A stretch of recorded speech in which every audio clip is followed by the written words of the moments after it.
That train thing will be real nice. Real nice. Too bad. Okay, anytime.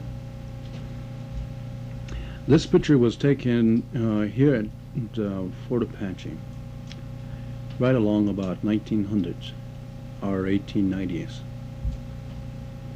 The reservation has many games, many deers and turkeys and ducks and pheasant, and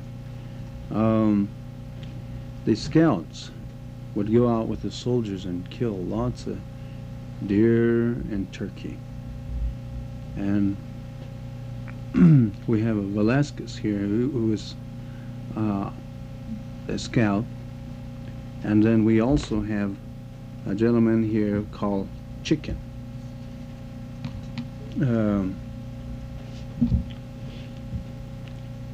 This is Chicken here, one of the Apache Scout, and then Velasquez here, and they have gotten the deer, and then turkeys. There are a lot of turkeys. These soldiers, the Apache Scout, were good hunters, and they know just where to go, and there were lots. Can I stop you here? Yeah. If you could go ahead, Edgar, and just start and tell us about that picture over again. Okay, this photograph was about 1890s to 1900s, and these gentlemen are the Apache Scout. In their, let's say, in their scout clothes, and they have just returned from a hunt, and there's deers, and there's turkeys, and there's ducks, and a lot of ducks, and even they had a lot of fish too. The soldiers, I think, taught the Apaches how to eat the trout, probably, because the Apaches are not supposed to touch the snake, frogs, or any amphibians. So they thought that the fish was a snake, so they never did. They never did touch it until maybe the soldiers began to eat, and then they tasted, and it tastes good. And that could be it. But this is Velasquez, and this is Chicken here, and there's other Apaches that I don't know there in this photo, but this was taken on the Fort Apache.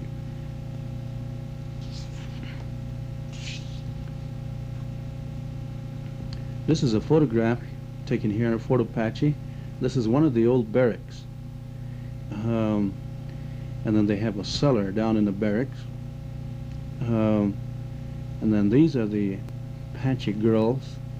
Their dress were plain dress, and they usually have blankets, and then they would have beads on, and then their sleeves would usually be long, and they were simple and plain for the Apache ladies.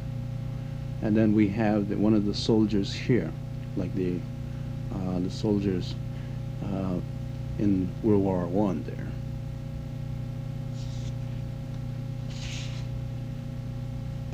The next picture here you see would be on the here at the Fort Apache, and these are all the soldiers in front of the hospital. This is an old hospital which burned in 1930s. It burned, and this is the funeral. Then they had a funeral for the soldiers here, and all the soldiers were in a stand there of the funeral procession there. And so this is right along probably in the 1890s. Where was that hospital located? This is right across where the building, right where the house is. Right where that house is over Right, there? yeah, in front of it, just in front of that.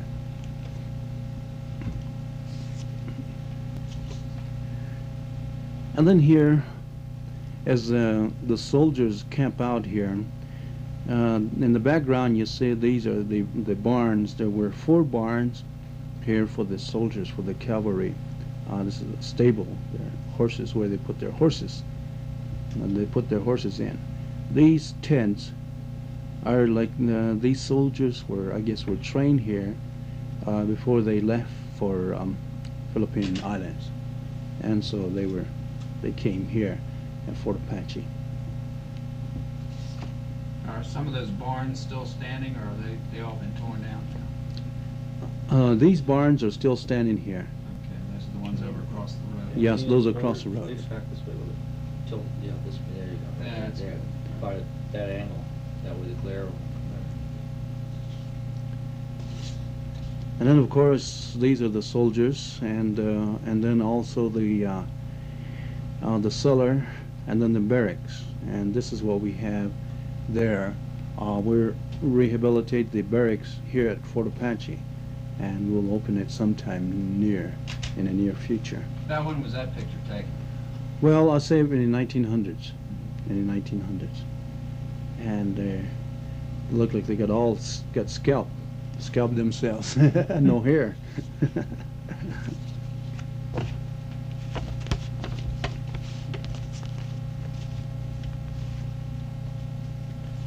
These are some of the buildings that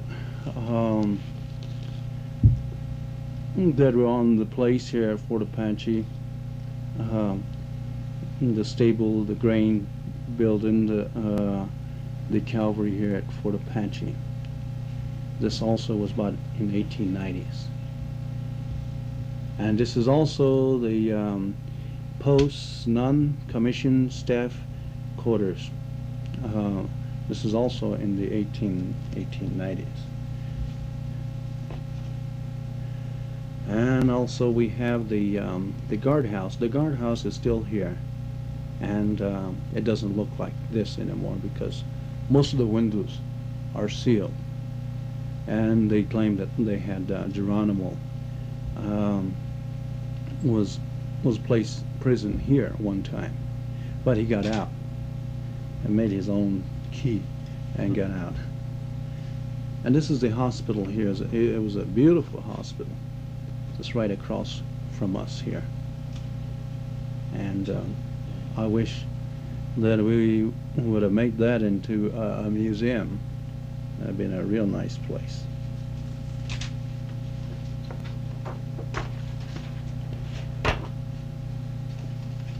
And then here, again, on a parade ground here, we have the soldiers, I guess, they're all in the dress uniform, probably in the 1880s here. And then we go to the corral, the quarter corral in the old days. And then in the 1900s, where the soldiers here trained their horses for battle in the field.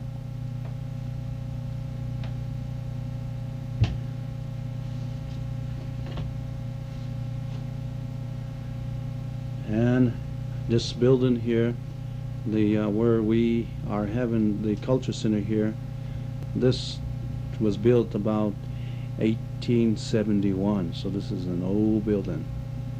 Many soldiers have occupied this, many officers. And then they had also a post library here on the post in the 1900s there.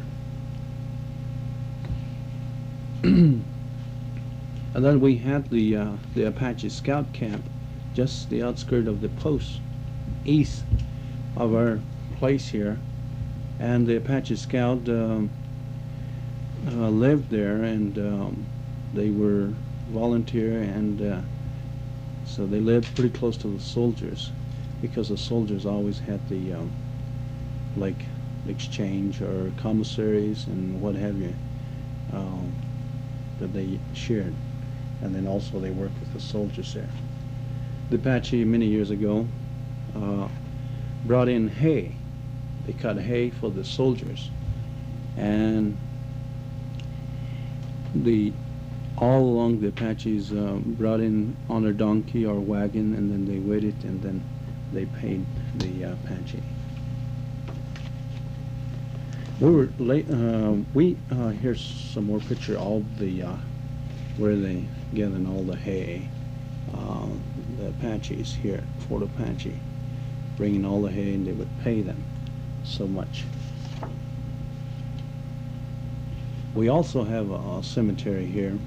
There's a lot of unknown soldiers in the cemetery here. In 1930s, there were a lot of soldiers have been dug out and took them back maybe to their families or to the military posts, military cemetery. And we also have the headstone that was originally here at Fort Apache,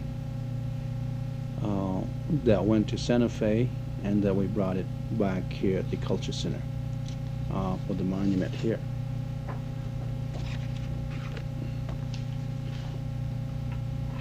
We had the corral.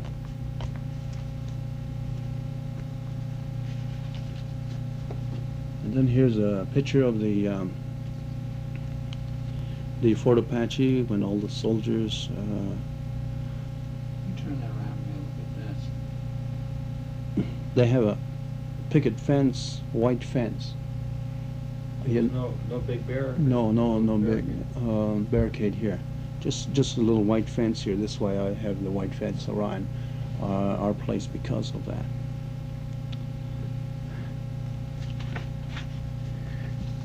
We were talking about the CBQ fight. This monument. I mean this monument here.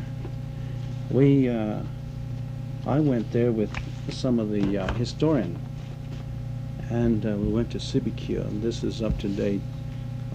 This is where it could have been where the battle had been, fought. Back that way.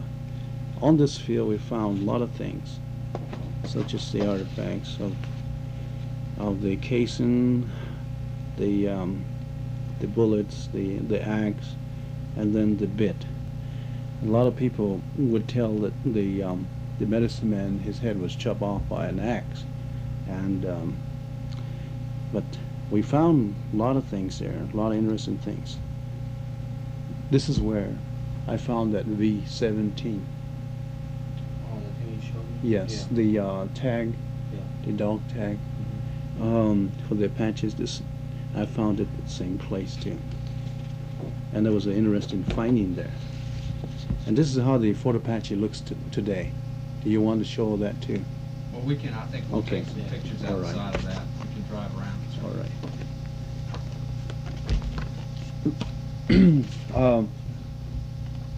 Let's see. We have the post bathhouse. I guess they have a bathhouse for these for the soldiers. The soldiers had a lot of hard time in their barracks. They live with lots of rats and bed bugs, and sometimes they like to burn the whole place down and build a new one. And the sanitation, I guess, was kind of bad because, but nobody talks about that. But we have it down as a record about a lot of interesting things, and fascinating places. And we had soldiers here. Oh, let's see here. This is what I was talking about. These are the soldiers that have the target practice. Where's my pencil? Okay. These are the targets here, the soldier. And they would ride behind this on their horse, and while they're moving, when they're moving, they would shoot at the target. They would shoot at the target in practice, in their drill. This is what the soldiers did. And I found a target, and it's out here. If you want me to That's show that you. metal one, right? The middle one, yeah. And it has all the actual bullet marks of those people that have done that. Well, those are just some of the few pictures we have. We have lots and lots of these photographs.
was superintendent and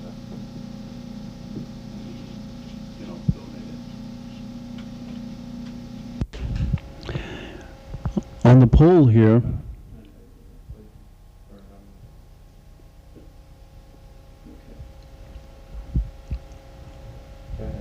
on the poles, these are all saddlebag. The Apaches are making these, still are making these. These are made out of the cloth now. But in the old days, they had them in deer hide. They put their things, personal belongings, as they travel on a horse. They put all their stuff on both sides. In Apache, we call them excavations, both side pocket-like. And that's what they are, all of these. They come in different colors now. But the Apache colors are black, blue, yellow, and white. Those are the medicine man's color. This is the typical dressing of the old days of the Apaches, with a lot of beads around their neck and the wrists, and then they have the shawl-like, and then they have the plain dress, simple dress, and this is the old type. This is 1900s, and these are beautiful young girls, but they're old now, about 70 and 80 years old. So, and then we have the crown dancers.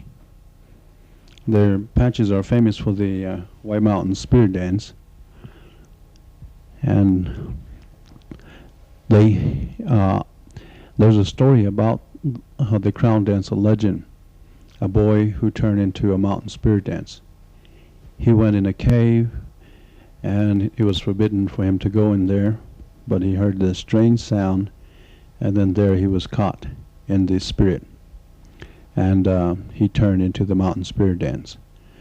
And he is representing us as a White Mountain Apache, and the reason we have the crown dance is for curing, for puberty ceremony. And then we, like the puberty ceremony, we'll have this way. Okay, we have burden basket. The burden basket we have hanging there.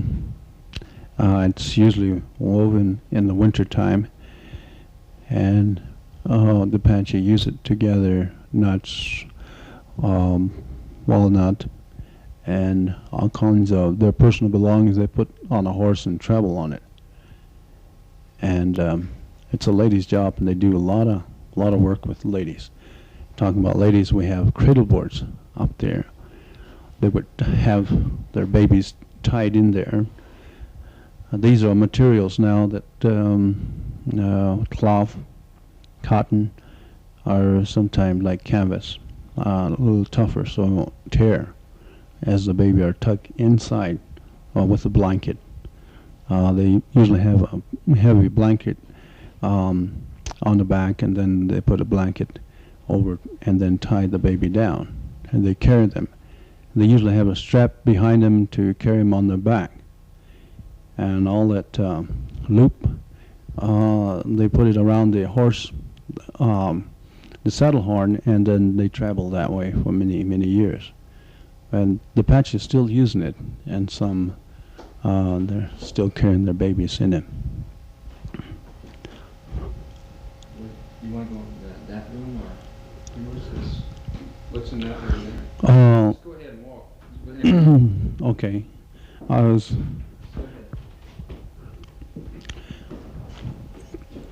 This is also an old room. We're trying to fix this up. This is an old army bed, and this is also the bedspread. It says about 1883. This old bedspread is kind of dirty now, and we have the old trunk, the radio, and then this is the old stove for the soldiers in the early days for their tents.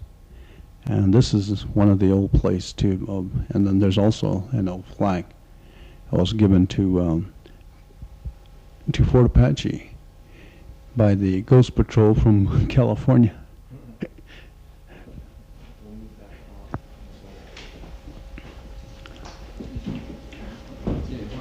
This is a Apache. Just a minute, wait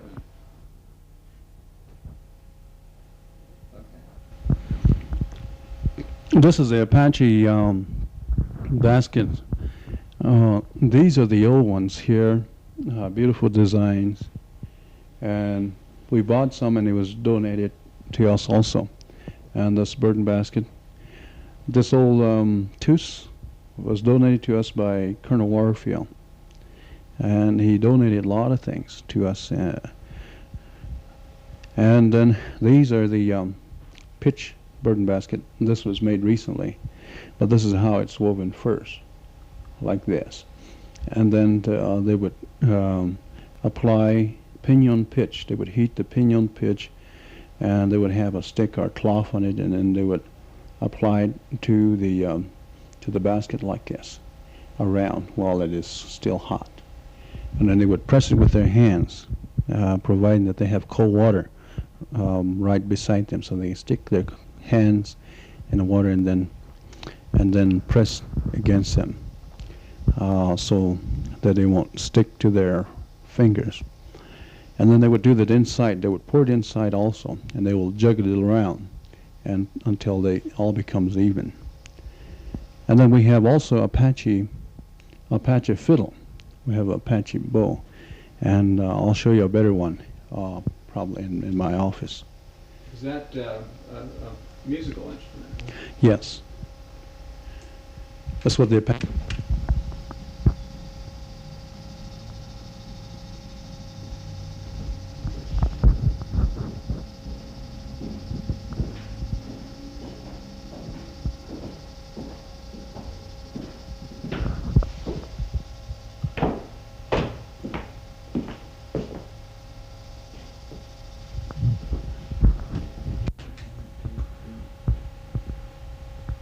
Okay, go.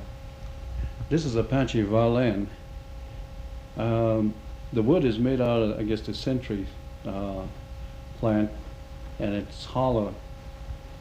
And they put holes in to make sounds, and they have the horsehair. And the stick that I'm using is to tighten up the string to make the different sounds, different notes. And then they would they would use a roslin too, just like the violinists would use a roslin on the bow, so to make a better sound. So I don't know how the Apaches, I guess they knew a lot of things that we didn't know. But they made the chant, they just hum along the way they sing, they chant. Instead of using their voice, they would use this as they would get used to the different notes, and the same chants that they would sing, they would have it the same way here, night or wherever they are.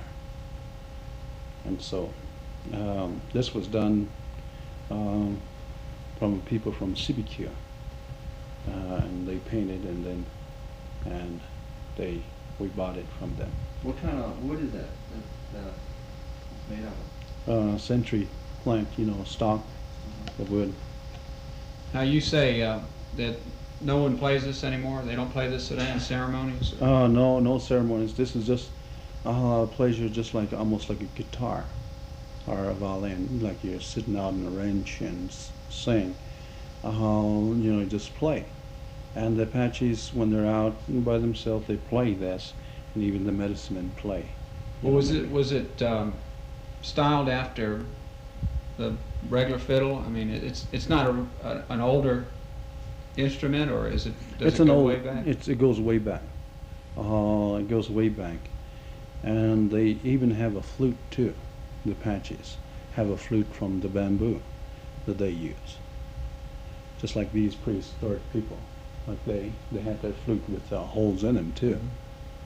But the Apaches have the flute, and they call them sul, the flute. And so they had a lot of other things beside the drum. The drum we have I think we're the only tribe that uses water drum, and it has a beautiful sound to it. And the Apache, I guess, from that they're because they're Mother Nature, close to Mother Nature, and they respect everything. And water is part of the power that they have too. Do you know if this fiddle was ever used in ceremonies, or was just always as a sort of a? I don't think pleasure it's just ever used in the ceremony. The ceremonies usually the medicine men do a lot of talking and use the pollen and the eagle feather and a lot of serious singing over the ceremony, but not with the fiddle. People may probably, just like I said, they may use it for leisure, but I never heard that's been used in the ceremony. Okay.